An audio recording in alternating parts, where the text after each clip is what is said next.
Today, I effed up by giving my number to a guy I thought was flirting. He was trying to report my car. So this happened last weekend, and I'm still dying inside every time I think about it. I had just gotten a new car, a sleek little black hatchback I'd been saving up for. I was feeling myself, you know? New car, fresh curls, and a little confidence boost after a rough breakup. I parked downtown to grab coffee, parallel parked like a pro, and walked into the cafe with my sunglasses still on, feeling like a movie star.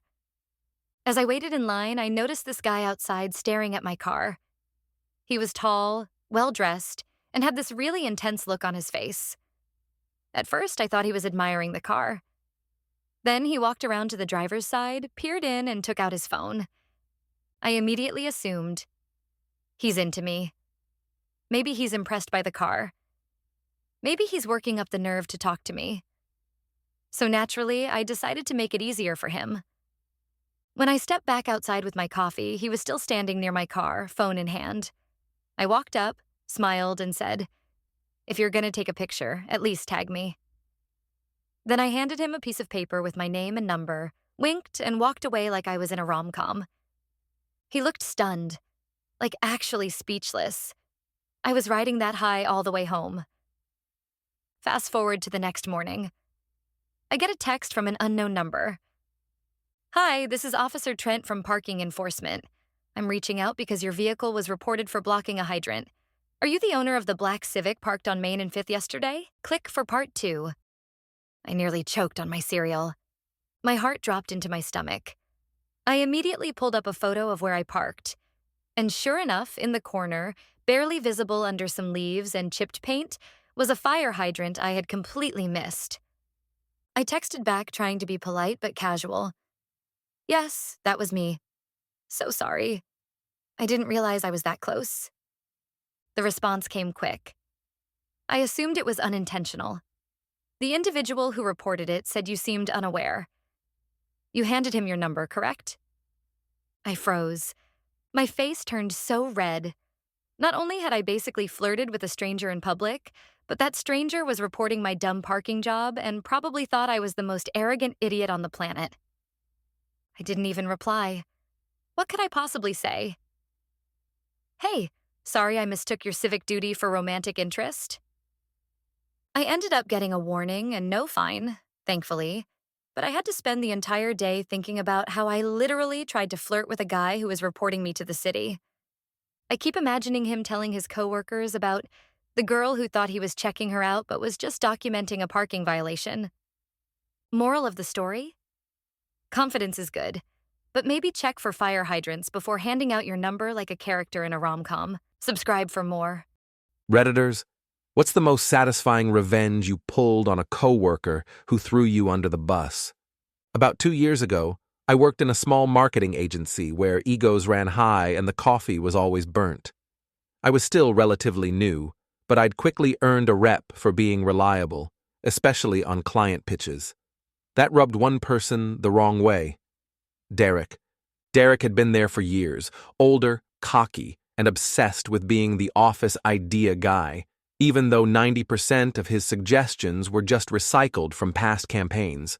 The guy couldn't stand being outshone, and unfortunately, for me, my work was getting attention.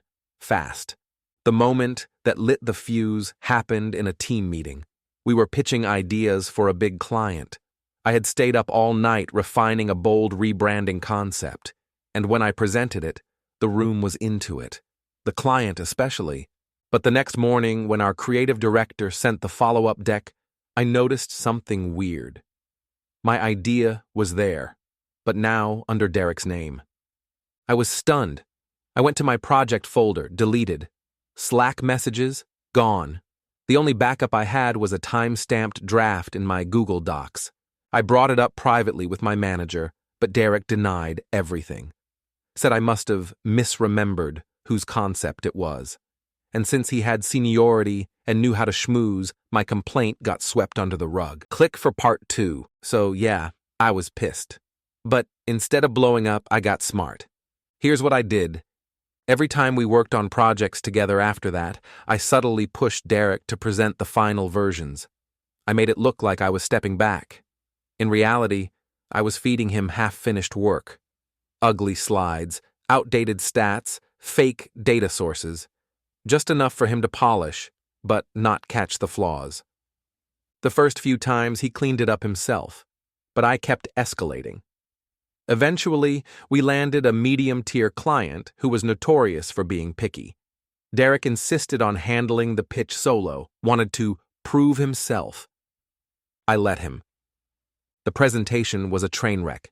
Outdated competitor logos, fake survey results, and even a misspelled product name. The client lost it. They called our director during the meeting and pulled their contract on the spot. Management was furious. Derek tried to shift the blame to me again, but this time I was ready. Click for part 3. I calmly shared my full email threads, file version history, and even a recording of one of our prep calls. Our state is one-party consent, totally legal. It was obvious I'd been sidelined and that he'd tanked the project by going rogue. He was fired that afternoon. But here's the cherry on top. Remember that original client whose pitch he stole? I reached out to them after Derek left, asked for a quick coffee chat. I pitched a revamped version of my original idea, under my name, this time. They loved it. Signed back with us a month later. The client came back, Derek was gone, and my manager apologized privately, saying, "I should have believed you. Sweetest damn moment of my career." Subscribe for more. Am I the a-hole for refusing to drive my sister to her own wedding because she insulted my car? This happened 3 months ago, and even though the wedding's over, my family still won't let it go. So, yeah, I need Reddit's judgment here. I, 28 million, have a classic 2007 Toyota Corolla that I love. I know it's not glamorous or flashy, but it's clean, runs perfectly, and I've maintained it meticulously for over a decade. It's sentimental. My late dad helped me buy it when I got my first job, and it's the last thing I have that's ours. My younger sister Katie, 26F, was getting married. Everything had to be Pinterest perfect, rustic barn, blush and gold everything, live string quartet, custom drink menus, the works. She asked me to drive her to the venue, which is about an hour out of town because she wanted someone reliable on the day of. Cool. I agreed.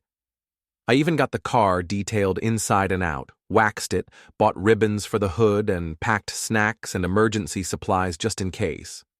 I was honestly kind of excited to be a part of the day like that. Then came the rehearsal dinner. We're standing around afterward, and her bridesmaids start talking about the entrance and the photo ops, and Katie loudly says, "Ugh, I can't believe I have to ride in that beige coffin on wheels." Click for part 2. People laughed. I didn't. She saw my face and tried to backtrack with, it's just not very aesthetic, you know? Then one of her bridesmaids, who I've never liked, added, "We could Uber you in something less funeral adjacent." I told her if she didn't want me to drive her, that was fine. She could make other plans. She said, no, it's not a big deal. But I could tell she was annoyed that I took it personally. Next morning, the actual wedding day, I show up at her place with coffee and everything ready to go. She opens the door, looks at the car, and sighs, like a long, theatrical sigh. Then she says, "Can we at least hide it for the pictures?" That was the last straw. I handed her the coffee, said, "Good luck today," and left. Click for part 3. She didn't believe I'd actually leave, until 20 minutes later when she realized I really wasn't coming back.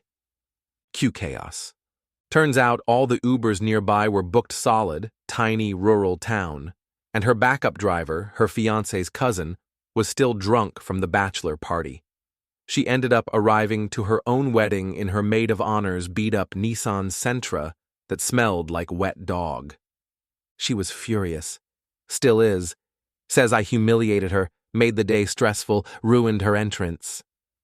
My mom says I was being too sensitive and that it wasn't the day to make a point, but my dad would have backed me up, I know that. I didn't make a scene. I didn't yell or cause drama. I just opted out when I realized I was being used and mocked at the same time. So, Reddit, ATA for refusing to drive my sister to her wedding because she insulted my car? Subscribe for more.